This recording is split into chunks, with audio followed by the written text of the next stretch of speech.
Bismillahirrahmanirrahim. Assalamualaikum warahmatullahi wabarakatuh. Waalaikumsalam warahmatullahi Alhamdulillah kita bisa bertemu di kesempatan siang hari ini pada perkuliahan statistik dan probabilitas. Ya, kalau kemarin sebelum UTS kita full membicarakan tentang probability, maka pasca UTS ini kita akan lebih banyak membicarakan terkait dengan statistik atau metode statistika gitu ya.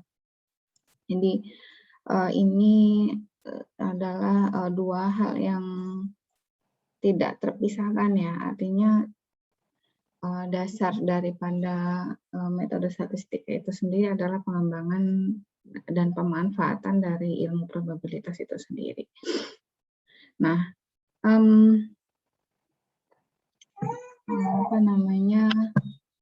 ada juga yang bilang ya statistik itu ilmu meramal gitu ya. Jadi salah satu metode yang ada di statistik itu salah satunya adalah peramalan. Di peramalan itu atau forecasting itu dalam statistik bukan berarti dia pakai cenayang gitu ya. Dia kayak cenayang. Iya memang kayak cenayang gitu, tapi ada sainsnya gitu ya. Oke.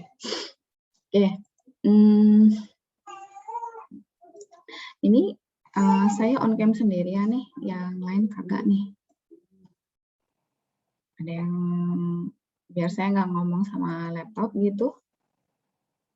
Saya ngomong sama siapa gitu. Ngono ya, Rek ya. Ganteng, ketok ganteng. Yang ganteng habis Jumatan, Bu. Alhamdulillah. Habis Jumatan, habis makan siang, Ge. Oke. Jadi kalau membicarakan metode statistik itu, kalau dulu kenapa dibilang statistik, itu karena dia datanya diambil dari sampel, bukan dari populasi. Kenapa? Karena dulu untuk populasi itu mostly impossible untuk mendapatkan data populasi ya. Jadi misalkan seperti BPS itu kalau di Indonesia akan melakukan sensus penduduk 10 tahun sekali. Ya, kalau sensus 10 tahun sekali artinya rentang 10 tahun itu data yang dipegang BPS itu adalah jelas bukan data yang sesungguhnya gitu, tapi data yang mereka peroleh dari sampel. Oke lah, mungkin kalau tahun pertama, tahun kedua mereka masih bisa berpegang di survei sebelumnya, di sensus sebelumnya, tapi setelah 2 tahun, 3 tahun mungkin datanya sudah tidak reliable lagi. Ada banyak metode statistik yang dipakai, ya saking luasnya itu saking luas penggunaannya itu beberapa ilmu cabang punya nama sendiri gitu ya. Jadi contohnya kalau di kesehatan itu ada namanya biostatistic and epidemiology gitu ya. Jadi kalau hari ini ada COVID, itu orang epidemiolog itu main gitu ya, bermain banyak pakai metode yang ada di dalam statistik terkait dengan epidemiologi itu. Metode yang banyak dipakai itu seperti survival analysis gitu ya. Kemudian kalau dia skupnya kecil, yang biostatistik mirip dengan ANAVA dan sebagainya. Kalau di bidang ekonomi ya itu sebutnya ekonometri. Ya, kalau di teknik apa? Di teknik ini mostly nggak ada nama spesifiknya gitu ya. Kenapa sih mereka punya nama spesifiknya? Karena saking seringnya metode itu dipakai gitu ya. Kemudian di psikologi itu namanya psikometri. Kalau di apa lagi ya? Ekonometri, psikometri, biostatistik, dan Mungkin kalau ada yang lainnya, 3 itu mungkin yang terdengar familiar gitu. Statistik sendiri kalau di teknik tuh banyak dipakai untuk salah satunya untuk kalibrasi gitu ya. Jadi kalau ada uji min, nanti kita akan diskusi juga terkait dengan uji min, itu dipakai juga untuk kalibrasi. Terus saya juga pakai forecasting di penelitian saya. Itu bisa regresi yang saya pakai ya, bisa regresi, bisa juga time series analysis dan seterusnya ya. Nah, seperti mirip dengan kemarin data angin yang dipresentasikan itu kan juga datanya data time series. Oke, nah semuanya itu tidak mungkin kita diskusikan selesai dalam setengah semester atau dalam 1 SKS ya, jadi luas banget. So, yang Anda dapatkan nanti itu hanya secuil gitu ya. Hanya sangat-sangat sebagian kecil dari lingkup itu sendiri. Nah, kemudian hari ini seiring berkembangnya dengan informasi teknologi, jadi dunia itu punya yang namanya badai data atau tsunami data gitu ya, saking banyaknya data. Data itu datang dari mana? Data itu datang dari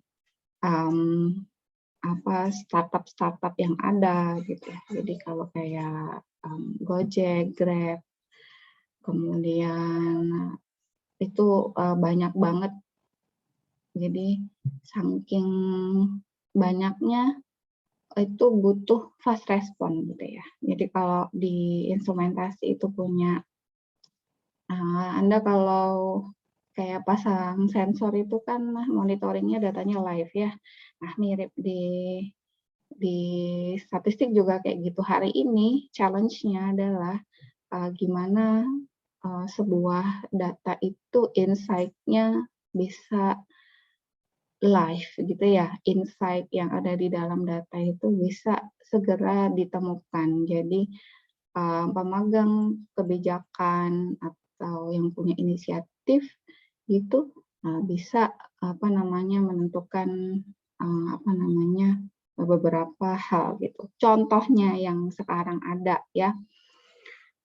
Anda kalau tinggal di Jakarta ya. Anda tinggal di Jakarta itu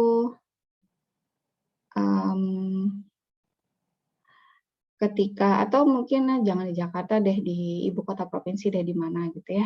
Kalau saya di Jember sini gitu, ketika hujan ini masuk musim hujan nih, ketika hujan itu tarif Gokar dan GrabCar ya, layanan taksi online mobil itu harganya naik signifikan ya, bahkan saya pernah ketika di Jakarta itu harganya nggak masuk akal, akhirnya saya pilih untuk menunda keberangkatan. Yang pertama itu. Dan layanan Gojeknya ataupun Grab motornya itu turun drastis dan mostly hampir nggak dapat layanan itu, bahkan hanya untuk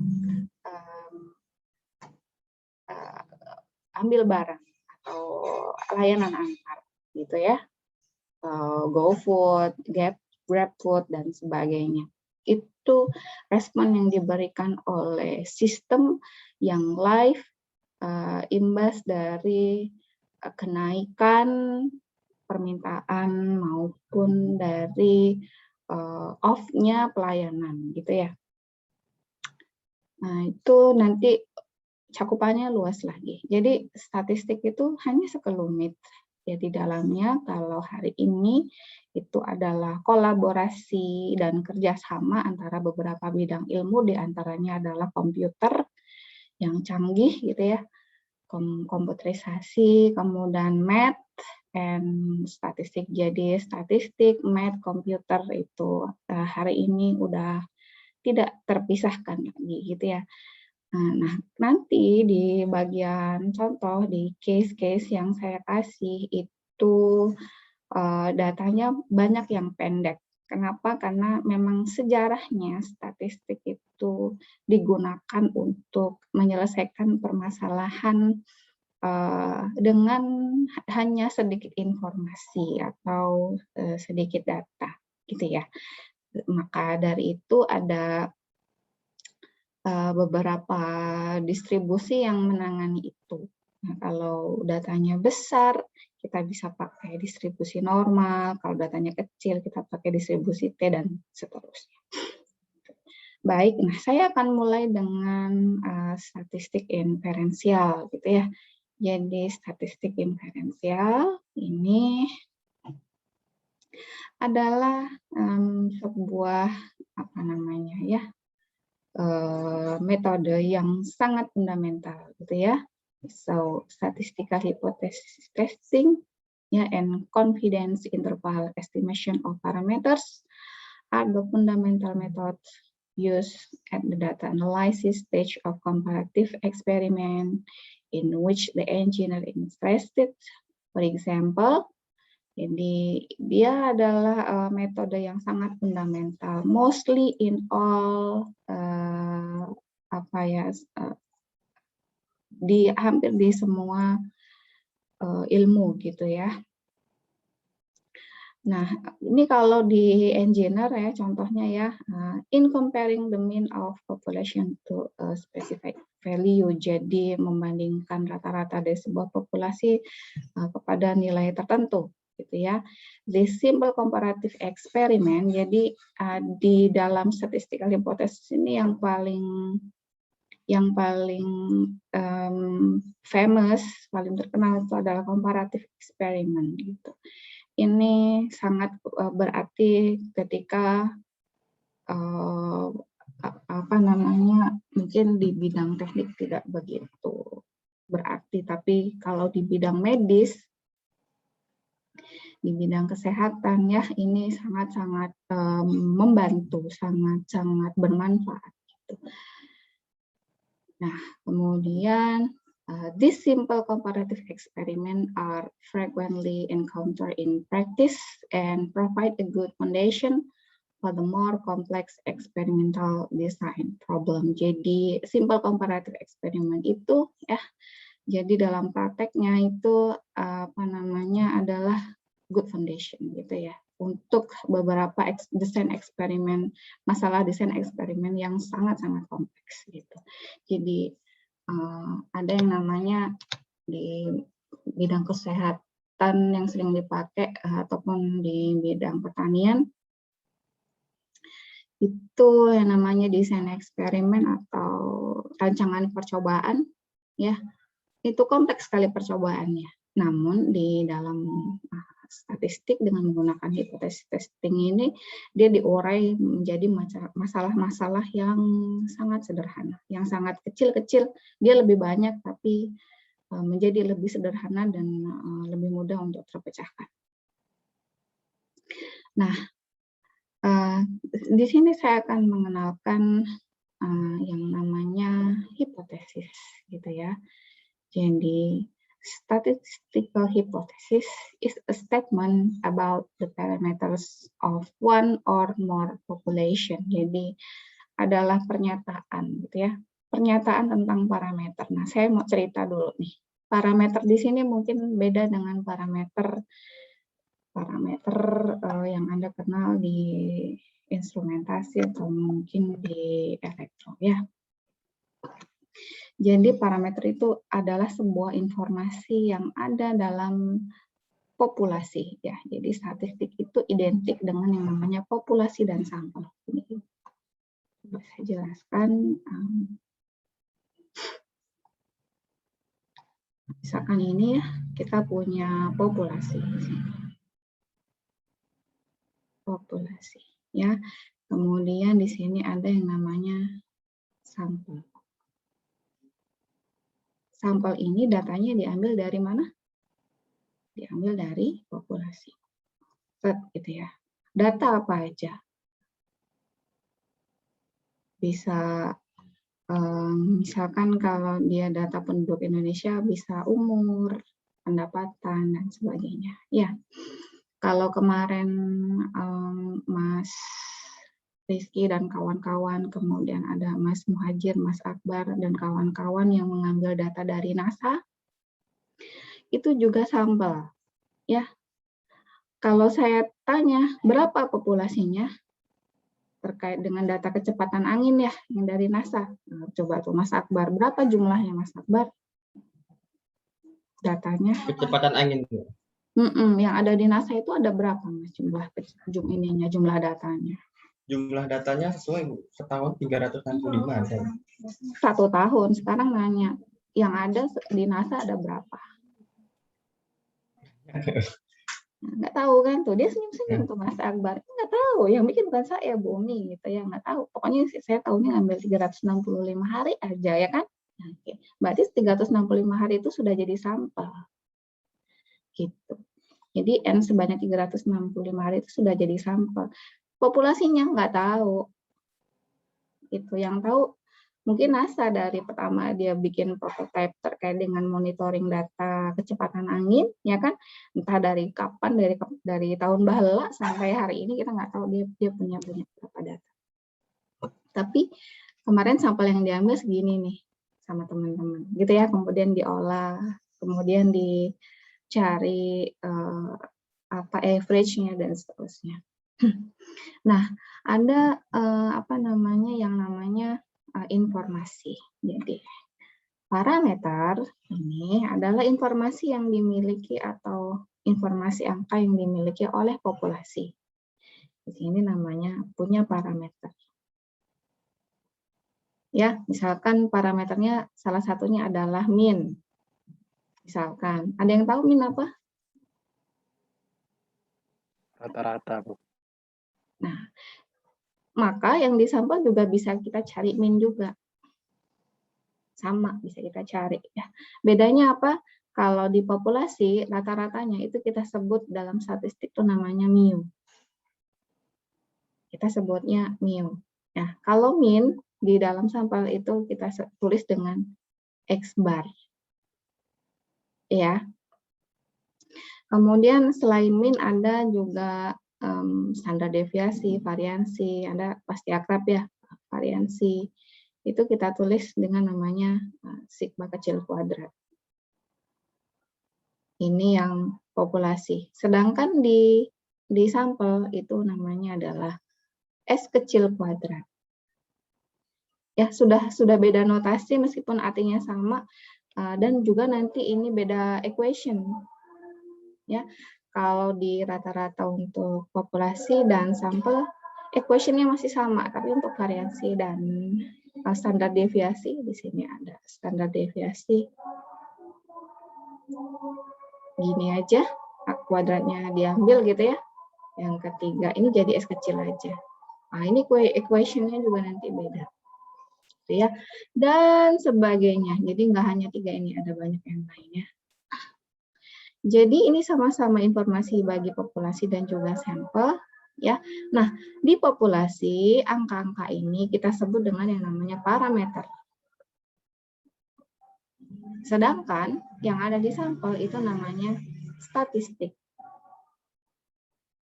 So, sudah mulai kebayang sekarang jadi statistik. Bu, bedanya statistik dan statistika apa? Nanti ini lagi ya. Bedanya apa? Jadi itu dulu. Jadi parameter informasi-informasi yang ada di populasi, sedangkan statistik adalah informasi-informasi yang ada di sampel. Gitu ya. Nah, kalau statistika itu ilmunya. Ya, ilmunya terkait dengan angka statistik ini itu sendiri. Kenapa? Karena hampir tidak mungkin kita bekerja dengan yang namanya populasi. Pasti kita akan sering bekerja dengan yang namanya sampel. Ya, meskipun pada hari ini dimungkinkan untuk bekerja dengan data populasi. Oke, sekarang udah mulai kebayang. Jadi, statistik hipotesis is a statement about the parameter of one or more population. Jadi, tadi adalah statement terkait dengan parameter. Berarti angka-angka, informasi-informasi yang ada di dalam populasi, baik itu satu populasi maupun lebih. Jadi bisa populasi, bisa 2 populasi, dan seterusnya. Nah, di dalam statistik hipotesis ini ada yang namanya H0. Ya. Atau null hipotesis. Jadi H0 or null hipotesis. Ya. Nah, null hipotesis atau hipotesis nol ini dia tidak sendirian.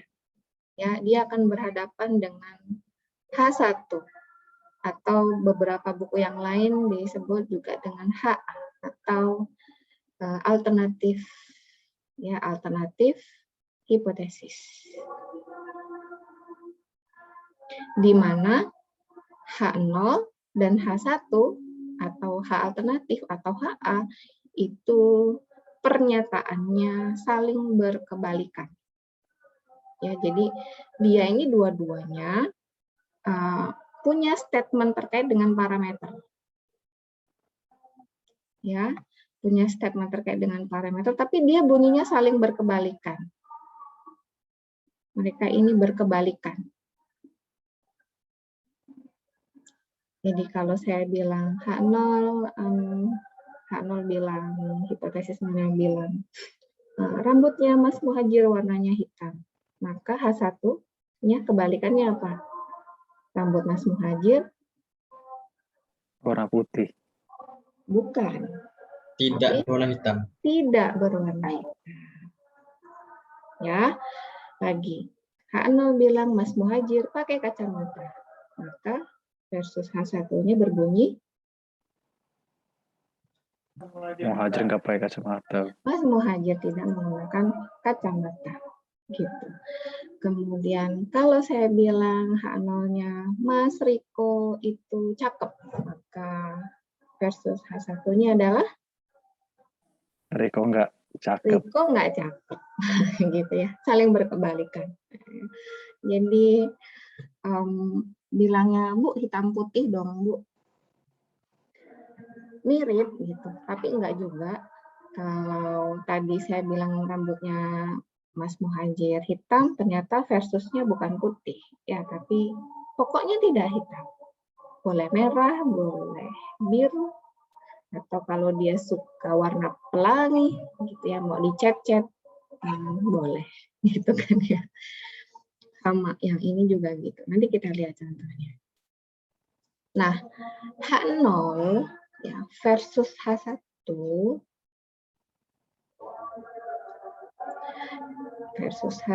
ini ya. Jadi H0 ini akan berhadapan dengan H1 yang pernyataannya saling berkebalikan terkait dengan parameter atau informasi yang berasal dari populasi. Nah, sedemikian sehingga kita harus tahu yang benar itu H0 apa H1. Ya. Ya, di sini azan, saya izin sebentar ya, istirahat sebentar ya. Iya, Bu.